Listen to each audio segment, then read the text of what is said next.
नमस्कार, जयराम जी की हम शिवांगी तिवारी और आप देख रहे हैं आपको अपना चैनल बुंदेलखंड 24/7।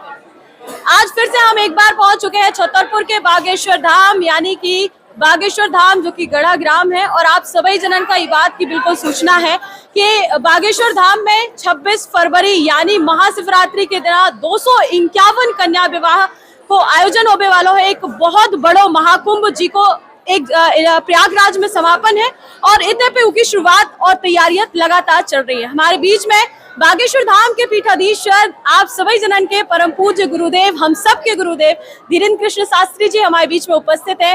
तमाम जानकारी उनसे लेने हैं, चूंकि जो एक महाकुंभ है और ये महाकुंभ को साल भर में बेटी इंतजार करती है, जिनको सपनों होते हैं कि आखिर वे कैसे अपने विवाह पूरा करें, आखिर वे कैसे अपनो घर बसा है। उनके माँ बाप को भी चिंता होती है और उन्हें भी चिंता होता है। लेकिन कही जाते हैं और आजकल ट्रेंड में भी चल रहा है कि एक कुंवारे पिता जो है वो बन गए हैं और 251 बिटियन को ब्याह कर रहे हैं। तो सबसे पहले तो गुरुजी आपको बहुत बहुत स्वागत हमारे चैनल बुंदेलखंड 24/7। बहुत बहुत धन्यवाद बुंदेलखंड 24/7 के सभी दर्शकों को और आपको भी बहुत बहुत धन्यवाद। निश्चित रूप से 251 कन्यान को विवाह हो रहा है, आपने कैसे चयन करो 251 कन्यान का, कि कैसे इनकी लिस्टेड आपने तैयार करी है? लगभग 1000 से ज्यादा फार्म की एक पहले डेट निकाली और 1000 से ज्यादा फार्म जमा भय। वो मैं घर घर जाके बागेश्वर जनसेवा समिति के 60 सदस्यों ने 22,000 किलोमीटर की कार की यात्रा की और उनमें से फिर 251 बेटियों की पात्रता को चयन करो जो माता पितृहीन है, परिवारजन नहीं है, निराश्रित हैं, दीनहीन है। उन बेटियों को चयन करो। ई के बाद में फिर जो है उत्सव के लाने उन्हें आमंत्रित करो। तो उन परिवार को जोड़ो जिन परिवार के कोई नहीं है। इसमें विशेष बात इबार जो हो रही है कि आदिवासी कन्यान का भी जोड़ो जा रहा है और 101 जो है वे आदिवासी विशेष कन्याएं ली जा रही है। के पीछे की धर्मांतरण सबसे बड़ा मुद्दा बुंदेलखंड में। अब जैसे छतरपुर की 2 दिन पहले की 3 दिन पहले की एक जो खबर है, धर्मांतरण का कारण क्या है? आर्थिक तंगी और अशिक्षा। तो बेटियां बोझ ना बनवे, ई कारण से हमने जो है 108 आदिवासी परिवार की बेटियां, बाकी सब समाज की बेटियों को चयन करो और सबका सम्मान मिलवे। सबका जो है मंदिरों की दान पेटियों से गरीबों की बेटियों के घर बस में जो संदेशों पहुंच गए। मंदिर की दान पेटी से अब जो है बिटियन के घर बस जाए। निश्चित रूप से आपने पिछली बार, जैसे हमारे पहले भी सवाल बहुत हो कि आपने मोटरसाइकिल बांटी थी और बहुत सारी बिटियन का ई के लाने बहुत खुशी हुई थी और ई बार विशेषता जाए कि आप सबका हर घर में एक चक्की दे रहे ताकि उनका रोजगार भी मिल पाए। तो इसके पीछे आपने कहा सोच के चक्की दे? मोटरसाइकिल उतनी उपयोगी ना लगी, पर ठीक है, वो भी एक उपहार है। ई बार double bed, sofa, LED TV, kitchen set, mixie, cooler, सिलाई मशीन और गैस, चूल्हा, सिलेंडर, बर को कपड़े, बेटी को कपड़े, जो सब तो दे ही रहे हैं। लेकिन बिटियन को आत्मनिर्भर बनावे के लाने आटा चक्की दे रहे हैं।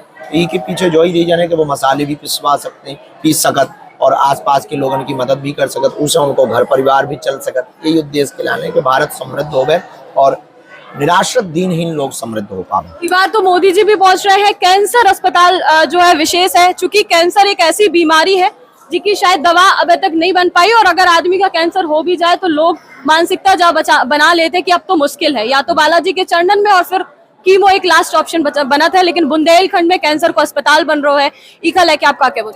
बुंदेलखंड बहुत पिछड़ो है और ई के कैंसर हॉस्पिटल बनवे को मतलब है कि एक सबसे बड़ी सौगात और उपहार। और हम सबके लाडले चहेते यशस्वी प्रधानमंत्री जी जो है बागेश्वर धाम पे 23 फरवरी को उनकी भूमि पूजन शिलान्यास आ रहे हैं। बड़ा हृदय दिखाओ, ई के लाने उनको भी खूब साधुवाद है। और हम सब 23 फरवरी को ऐतिहासिक दिन को इंतजार कर रहे हैं। अभी तक अस्पताल में मंदिर है, अब मंदिर में अस्पताल हुई है। ई कारण से यहाँ पे देखो भोजन भी मिल रहा हो, भजन भी मिल रहा हो, जीवन भी अब मिले। ई के लाने माननीय प्रधानमंत्री जी के उपस्थिति 23 फरवरी यहाँ हो रही, तो हम सब लोग बहुत तैयारियां व्यापकता के साथ कर रहे हैं। बिल्कुल, निश्चित रूप से आपने जो है राष्ट्रपति, महामहिम राष्ट्रपति द्रौपदी मुर्मू जी भी 26 फरवरी का 251 कन्यान का आशीर्वाद देवे के लाने पहुंच रही है। आपका देख के लोगन जो युवा है वो तो प्रेरित हो ही रहे, उनका तो आप जो एक आह्वान करा, चाहे वो हिंदू लिखबे हो या सनातनी बनबे को हो, लेकिन आपके ई वाले कार्यक्रम में, महाशिवरात्रि के कार्यक्रम में एक विशेषता जा भी दिख रही कि 200 कन्यान बिटियन को ब्याह, उनके संगे संगे महामहिम राष्ट्रपति जी उन्हें आशीर्वाद दे रही। वे भी एक नारी शक्ति को प्रतीक है, सबके लाने प्रेरणा है। और तीसरी चीज, माँ रितंबरा दीदी जो कथा कर रही हैं, तो नारी शक्ति को भी बार बहुत तेज जोशों से काम चल रहा है का के पीछे तर्क? देखो, भारत एकमात्र पूरी दुनिया में ऐसा देश है जहाँ नारी को देवी रूप में पूजा जाता है। यत्र नार्यस्तु पूज्यन्ते रमन्ते तत्र देवता। तो भारत में माताओं को भोग्या नहीं पूज्या माना जाता है। तो हमारा उद्देश्य है कि सबके अंदर उनके प्रति सम्मान भरवे आवे और दृढ़ता पूर्वक पूरे देश की हम लोगन की जो छवि है वो माताओं से ही है। नारी निंदा मत करो, नारी रतन खदान, नारी से नर उपजे ध्रुव प्रहलाद समान। ये कारण से माताओं को बहुत बड़ो इस देश की दिशा और दशा बदलने में सबसे बड़ा योगदान है। रितमराज जी से आपको एक बड़ो स्नेह है, आप बुआ जी कह के आप संबोधित करो, तो बुआ जी को रिश्तों कैसे बन गए आपको रितमराज? हमारे गुरु जी की वो बहन जी है तो हमारी बुआ जी। बिल्कुल, निश्चित रूप से तमाम बातें हमने जानी। एक हमारा महत्वपूर्ण प्रश्न, चूंकि कैंसर की जो दवा है वह दवा अभी तक शायद नहीं खोज पाई गई है, क्योंकि कीमो एक लास्ट ऑप्शन बचा थे कैंसर में, तो अपन दवा के लाने कौन तरीका से काम करबे? अभी तो जो आधुनिक मशीनें हैं उन आधुनिक मशीनों से विशेषज्ञ गुणज्ञ उपचार जो डॉक्टर्स हैं उनका परामर्श उनके द्वारा जो हुई है। बाद में फिर यहाँ पे medical science institute research centre खोल रहे, उसे रिसर्च करके खोज करी जाए कि और इको सरल सर्वोत्तम उपाय का हो सके। बिल्कुल, तो हमने तमाम चीजें जानने की कोशिश करी है कि बागेश्वर धाम में कौन तरीका से महाशिवरात्रि पे 251 कन्यान को विवाह वालो है, जो कि हमारे देश के प्रधानमंत्री यशस्वी नरेंद्र मोदी जी कर रहे हैं। और कैंसर को उद्घाटन कैंसर अस्पताल जो बन रहे हैं, और महामहिम राष्ट्रपति जी 251 कन्यान के जोड़न का आशीर्वाद देवे के लाने पहुंच रही है। ऐसी तमाम खबरें आपको बनाते रहे भी बस बने रहो सिर्फ बुंदेलखंड 24/7 पर। शिवांगी तिवारी के साथ जयराम जी की जय बुंदेलखंड।